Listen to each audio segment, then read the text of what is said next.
Well, if BlackRock's doing the same thing, aren't both sales teams working for Bitcoin? Aren't they working for the crypto industry? So I think that's the stuff that people got to kind of start wrapping your head around. It's like there's this blending that's happening where you can't say that one is a crypto company and one is not. Crypto or Bitcoin is just going to be a part of finance. Hello everyone, this is BTC Insight and welcome to yet another deep dive into BTC Insight. Before we jump in, make sure to hit that like button and subscribe if you haven't yet. You won't want to miss this. Pompliano begins by acknowledging the obvious. Gold holders have had an incredible year. He calls it the single best gold performance in his lifetime, and he applauds them. But then he makes a critical observation. Historically, gold tends to run first, and about 100 days later, Bitcoin follows. This pattern matters because while gold has rallied sharply, Pompliano expects Bitcoin to whip upwards in the coming months. In his view, there's more than a 50% chance that Bitcoin still outperforms gold by the end of 2025. The point isn't that one asset has to defeat the other, but rather that both can rise together, driven by the same macroeconomic forces. In fact, he argues that both gold and Bitcoin are all boats rising together as the world reacts to currency debasement. Take time horizon. You say, okay, since the beginning of the year, gold's up 42%. I think this is the single best year of gold performance in my lifetime. It's pretty crazy how good gold is doing right now. So hats off to the gold holders. Obviously, they've been right. I think gold holders and Bitcoiners were kind of brothers in arms in terms of our fight and plight against the debasement of currency. But gold guys are doing fantastic, and I'm happy for them, right? Also, as we've talked about in many episodes over this year, is usually gold runs first, about 100 days later, Bitcoin runs next. And so the higher that gold pushes, the more that I expect Bitcoin to kind of whip upwards as well in the kind of last 4 months or so of this year. So I don't think that this story is over yet. I still think that there's a very good chance that Bitcoin will actually end up outperforming gold for this year, which I think is right now maybe not a popular view, but we'll see. But if gold outperforms Bitcoin, then that's perfectly fine too, right? Like I don't think that these two assets are necessarily in kind of a zero-sum competition with each other. I think that what you have seen is as Bitcoin has risen in popularity and in market cap, you also have seen gold become more popular as well. So those two things I think are actually kind of all boats rising together, which is very important. So that's first. Second is, why is gold going up? It's a very important question. Well, central banks are buying a lot of gold, right? And central banks right now are probably the last set of buyers on the planet that are not openly buying Bitcoin. So if you think about it from that perspective, you basically have retail, you have institutions, you even have public companies now buying Bitcoin. Many of them also buy gold, right? Public companies maybe a little bit less than financial institutions, funds, individuals, whatever. But for the most part, those three buckets of kind of allocators, they buy gold and they buy Bitcoin. There's a new report out from Deutsche Bank that talks about the fact they believe in central bank portfolios and balance sheets by 2030, you're going to see gold and Bitcoin both there. So I think that if you are looking at kind of month to month or even, a 1 year time frame, it looks like gold or Bitcoin can go higher than one or the other, mainly because you see both the macroeconomic environment, interest rates, and then the buyer set kind of changing what they're doing between those two assets. But over the next 5 or 6 years, I think that Bitcoin has a structural advantage in that there are still very large pools of capital who do not yet have exposure to this asset, but they will get that exposure. And when they do that, you have a lot of capital coming into a finite supply asset that should push the price up over time. And so I think everyone's just got to remember, like, you don't need to have very low time preference, or excuse me, very high time preference. There are too many people who are so worried about, did Bitcoin go up or down today or this week or last month? Instead, think about Bitcoin over the last just year. Bitcoin in November of 2024, all the way back to the end of last year, was at $69,000. It is up almost 2x in less than a year. And Bitcoiners are complaining. That is unreal performance.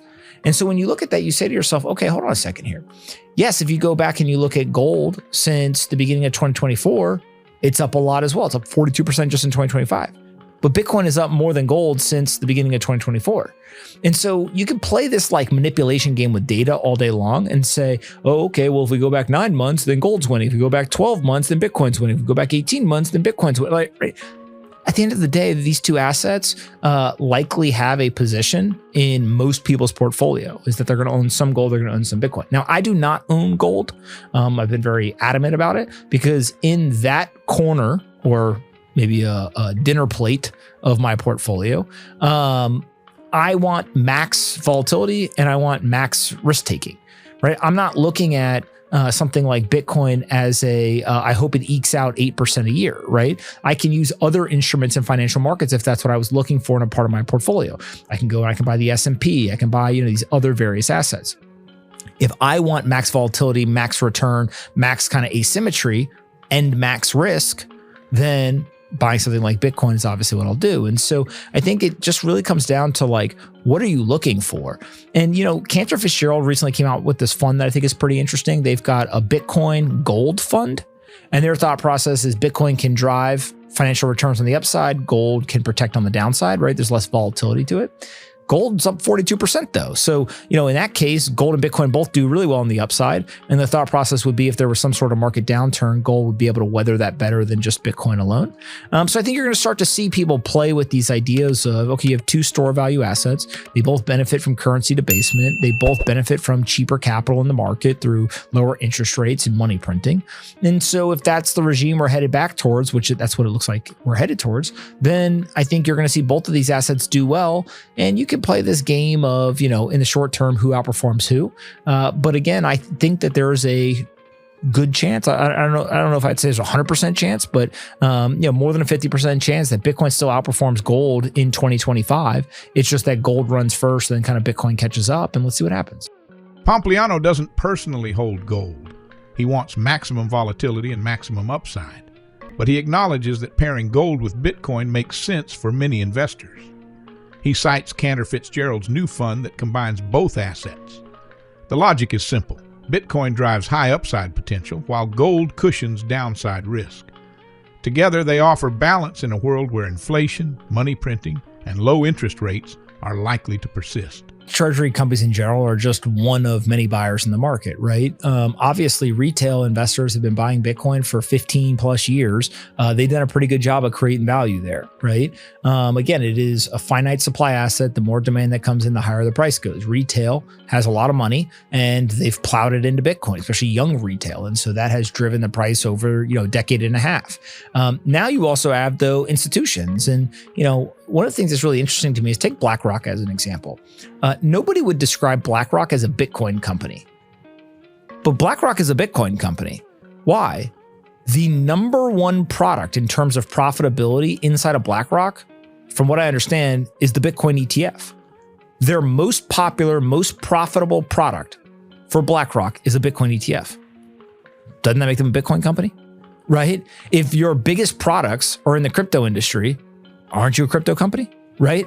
And so if you say to yourself, okay, hold on a second here, then if you go and you look at a Robinhood, right? Or any of the companies that have really embraced this stuff, if crypto was their biggest sector, which it is not on Robinhood, right? But if it was, I think a lot of people would be like, oh, that's a crypto company. So if in the fintech space and the innovation component of financial services, if you are labeled as a Bitcoin or crypto company because of the size of the revenue that is coming from crypto versus other things, why doesn't that apply to traditional Wall Street? And so it sounds weird to say BlackRock is a Bitcoin company, but they're a Bitcoin company, right? That is the single most valuable product that they have in terms of profit. And so I think that you're starting to see the melding, and this is really important, is yes, will the central banks coming in be important? Of course. But BlackRock's sales team, they work for Bitcoin. They're out talking about the Bitcoin ETF, right? They're knocking on doors. They're educating people. They're doing all this stuff. BlackRock doing that, nobody thinks of it that way. Bitwise, on the other hand, which I think many people would think of as the leading crypto specialist, what are they doing? They're out explaining to people, educating them, helping them better understand Bitcoin and cryptocurrency. And so I don't know how many employees Bitwise has now, but it's a lot, right? They do a fantastic job. I've always said Bitwise is winning the ground game. right? They're knocking on doors, they're meeting with advisors, they're helping people understand this stuff, and they're getting them into these products. Okay, well, if BlackRock's doing the same thing, aren't both sales teams working for Bitcoin? Aren't they working for the crypto industry? So I think that's the stuff that people got to kind of start wrapping your head around. It's like there's this blending that's happening where you can't say that one is a crypto company and one is not. Crypto or Bitcoin is just going to be a part of finance. And you see this with the exchanges, right? You see Robinhood added crypto. Kraken is adding US equities, right? Coinbase has talked about potentially entering into tokenized stocks. Okay, well, hold on a second. Aren't the exchanges all just going to offer stocks, Bitcoin and cryptocurrencies, and prediction markets? Aren't they just going to be exchanges? Of course. So it all just becomes, I'm an exchange, right? Then if you go and you look at, let's say, custody, it used to be that there was Bitcoin and crypto custodians, and then there were banks, and those were two completely separate things. Well, now some of the crypto custodians, Anchorage, they have federally chartered bank licenses. If you look at Custodia, right? They're going and pushing further into Fed master accounts and things like that. Okay. But then also if you flip around and you look at the traditional legacy financial system, those players are all trying to get in the custody game. And so whether it's BNY Mellon, whether it's the kind of large banks, like all those groups, they want to be in the custody game too. And so what you're seeing again is a melding. We just custody our customers' assets. And so I think what people have to start to get very comfortable with is Bitcoin is not winning until we can stop describing things as a Bitcoin company, a Bitcoin product. We need it to just be a company or a product. The Bitcoin part should be assumed. Nobody says, oh, I have an account at Bank of America. It's a fiat bank account. No, it's just a bank account. Of course, dollars are there, right? That's where we got to get to. And so I think we're getting closer. We're not there yet, but I think we're getting closer. When that starts to happen, what you're going to see is a lot of capital flow from these organizations, a bigger percentage. And I think that you're going to start seeing this like assault of capital into Bitcoin and cryptocurrencies, but Bitcoin in particular. And over time, the price will keep going up. Ultimately, Pompliano's takeaway is clear. Bitcoin is still early in its adoption curve, while gold is mature. Gold's strength shows the demand for hard assets in a world of currency debasement. But Bitcoin has the asymmetric upside that comes with being newer, smaller, and finite in supply. As more capital flows in from institutions, central banks, and traditional finance players, the Bitcoin story will only accelerate. And when we stop labeling companies as Bitcoin companies and simply view Bitcoin as part of everyday finance, that's when Bitcoin truly wins. That's it for today's look into BTC Insight. If you enjoyed this deep dive, hit that like button, drop your thoughts in the comments, and subscribe to stay on top of all the latest insights. Keep questioning, keep learning, and we'll catch you in the next one.